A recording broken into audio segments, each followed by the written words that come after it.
Hello everybody, welcome back to the channel. Now in today's video, we have here a rather interesting topic that I would like to cover, and that's all about phones that cost above 6,000 ringgit. Now as most of y'all know, the Galaxy S24 Ultra was launched not too long ago. It is a beast of a device, comes with a ton of features, and is definitely the benchmark to beat in terms of the Android space. Now this phone costs also more than 6,000 ringgit.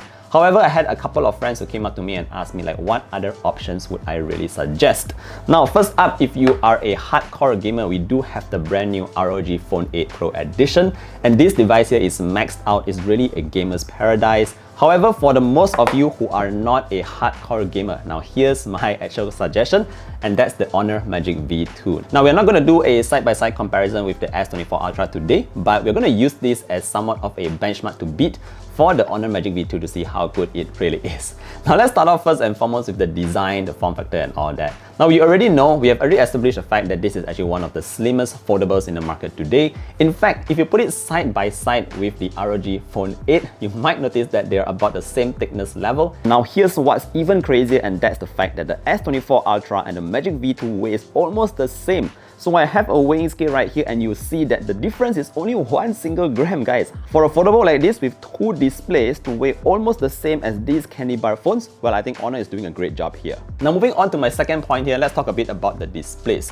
Now the Galaxy S24 Ultra is a huge phone, it's got a great display, but again, it's actually a very big device and is very edgy on all the corners. However, when we move over to the Magic V2, now here is what you might notice, and that is the display itself is the correct aspect ratio.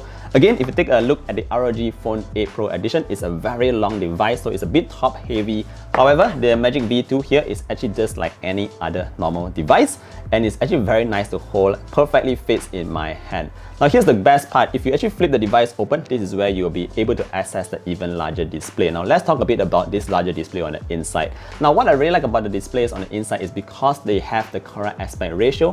Whenever you actually do a split screen, now this is where you will have two properly sized windows side by side, so you will definitely be able to enjoy like browsing two apps side by side properly. You can put your social media, your Instagram on one side, TikTok on the other side. You can also access your messages such as Telegram, WhatsApp, and you can actually see the name of your contacts on one end as well as the chats on the other side. And that's actually what I really like about the split screen on the Magic V2. Now other than that, if you're also going to be watching like movies like on Netflix, your Disney Plus, you're definitely going to enjoy the display on the inside because it's just very comfortable to hold it this way.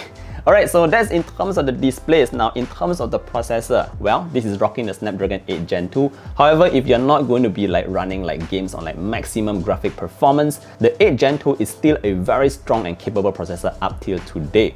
Now moving on to the battery side of things, I know some of you might be concerned about battery life as well. We do have a 5000 mAh battery in here that's definitely good enough to last 6 to 7 hours of screen on time depending on how you use your phone. But what I really appreciated here is the charging speeds. Like we have 66 watt fast charge on the Honor Magic V2, and you can do like 50% in half an hour, and you can go all the way up to 100% in less than an hour. Now this is also pretty standard, it's not the fastest in the world, but for a foldable, I think it's very acceptable in today's terms. Now last but not least, we have to talk a bit about the cameras at the back. Now for this, I'm going to pull up a very quick side-by-side of pictures taken with the Magic V2 as well as the S24 Ultra, just to give you a bit of a context as to how it performs compared to one of the greatest phones in the market today.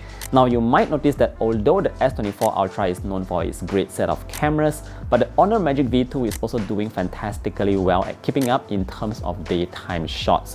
When we move to night shots where things get a bit more challenging, this is where I actually think the Honor Magic V2 did a better job. Pictures turn out a bit more clearer, a bit more brighter, and this is actually what you might want, especially when you are shooting in the dark. So just in terms of camera performance, you're not going to be expecting anything less than flagship standards. Alright guys, so at the end of the day, if you are one of those lucky ones who has more than 6,000 ringgit to spend on a smartphone, do check out your options.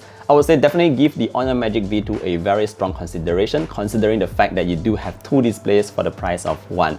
Anyways, let me know your thoughts, what you think about your favorite devices at these kind of price points. Do you have this kind of money to spend on a smartphone? Let me know down in the comment section below. Thank you for watching today's video, and I look forward to seeing y'all in the next one. Do take care and stay safe. Bye bye.